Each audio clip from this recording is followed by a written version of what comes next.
Olá pessoal do canal Cítica. Hoje vamos estar falando um pouco sobre a geografia, continuando os nossos estudos aqui relacionados à geografia. E assim, se vocês quiserem, vocês podem achar o primeiro vídeo relacionado à geografia aqui no canal, relacionado ao que é geografia, a origem da geografia, umas coisas um pouco mais assim, mas se bem que a gente vai continuar um pouco dessa origem. É uma coisa um pouco mais complicada e talvez eu vou ter que separar um pouco mais a geografia, mas aqui a gente vai começar a falar um pouco sobre as escolas da geografia em si. E aí, no final, acho que amanhã já vou terminar esse vídeo. Estava tentando fazer já ele uma outra vez, mas pelo que eu estava vendo, estava ficando muito grande mesmo. E eu acho que eu vou tentar fazer aqui um método mais explicativo possível. Então eu vou dividir em 3 partes, né? Talvez esse vídeo. O primeiro, acho que vai ser o mais rápido, que é esse daqui. Eu vou fazer essas explicações nesse primeiro. As outras talvez nem vou fazer, porque é muito conteúdo.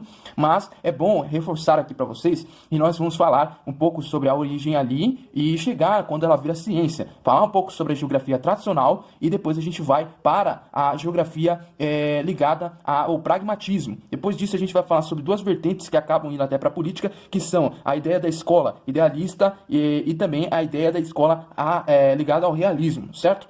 E depois a gente vai para algumas que são mais críticas em si.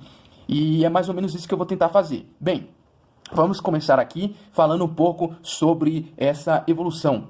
E assim, ela começa lá na Grécia, com o Heródoto, vai avançando com o tempo, e ali a cartografia, estudo ligado à biogeografia, algumas coisas que estão centradas nas diferentes espécies, como elas se diversificaram, os estudos relacionados à ideia de sismologia, geologia, começam a crescer ali com o passar do tempo. Mas com o chegar ali do século XVIII para o XIX, eles começam a ficar um pouco mais fortes. E já desde aquela época do imperialismo, e também já era presente, né, mas ficou mais forte aqui no imperialismo, a gente também tinha isso na época das grandes navegações, era a ideia de você traçar ali, conhecer o território com um cartógrafo, conhecer ali de diferentes formas as diferentes zonas, né, os diferentes climas do local, e eles estudavam as diferentes espécies, tentavam formular pensamentos sobre elas, e é muito interessante você ver isso acontecendo e vendo que essa parte, esses estudos são muito interessantes para o que foi importante para a evolução da geografia. E assim, todos esses estudos eram empíricos em si, não tinha um método científico muito avançado,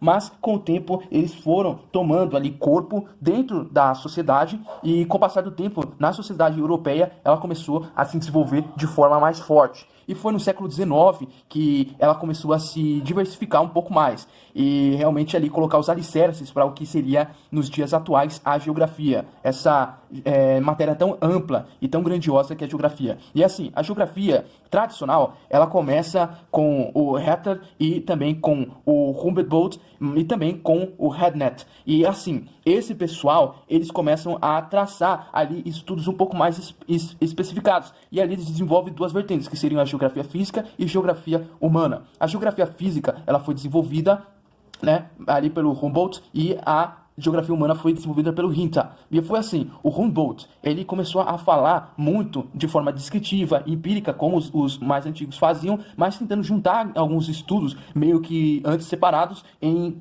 traçar ali certos territórios, conhecer clima, sismologia, botânica, cartografia, geologia, também alguns princípios ligados à ideia de outros estudos, por exemplo, sei lá, pluviosidade. Ele começava a estudar esse processo ali, relacioná-los um pouco mais. E do outro lado a gente tinha a humana, que é uma tratada de documentos históricos, a influência do homem sobre um certo local, né? Essa ideia de ecumeno e também de anecúmeno começavam a ser meio, transformavam o homem, ou como que o homem transformava o meio, mas, claro, essas ideias, essas discussões não eram tão fortes. E com um certo tempo, isso começou a dar espaço para outras ideias que nascerem. Então, nasce ali a escola determinista na Alemanha e a escola possibilista dentro da França. E aí, com isso, dentro da escola determinista, eles começam a falar um pouco sobre a ideia do homem sendo influenciado pelo meio. Ou seja, ele fala um pouco sobre esse darwinismo, sobre essa evolução. Então, ele acaba colocando isso dentro dos padrões europeus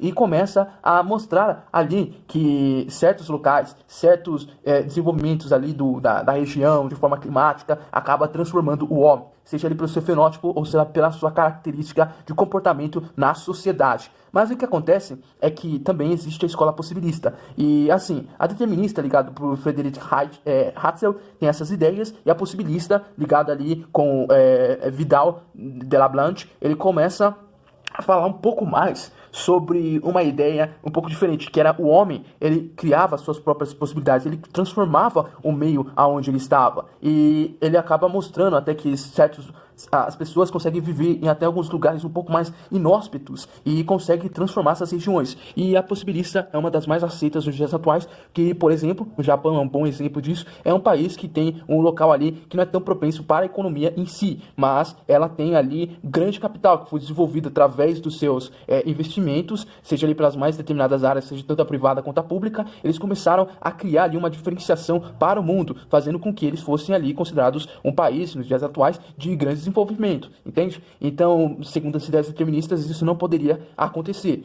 Mas foi assim. Nessa parte, começa a se discutir um pouco mais sobre aqueles princípios que eu vou falar na próxima aula, que seria extensão, analogia, causalidade, conexão e também a atividade. Então, esses princípios começam a ser moldados aqui. Depois de um outro processo que foi acontecendo dentro dessa época, nasceu a escola pragmática. E essa eu vou estar contando para você na próxima aula. Sendo assim, eu vou estar continuando desse passo, que seria mais ou menos o meio aqui das nossas escolas, e vou continuar com vocês na próxima aula. Talvez ela vai ficar um pouco maior. Sendo assim, pessoal, aperte aí no se inscrever, no joinha e também ative o sininho para você receber todas as nossas notificações. É isso aí, obrigado, até a próxima e tchau!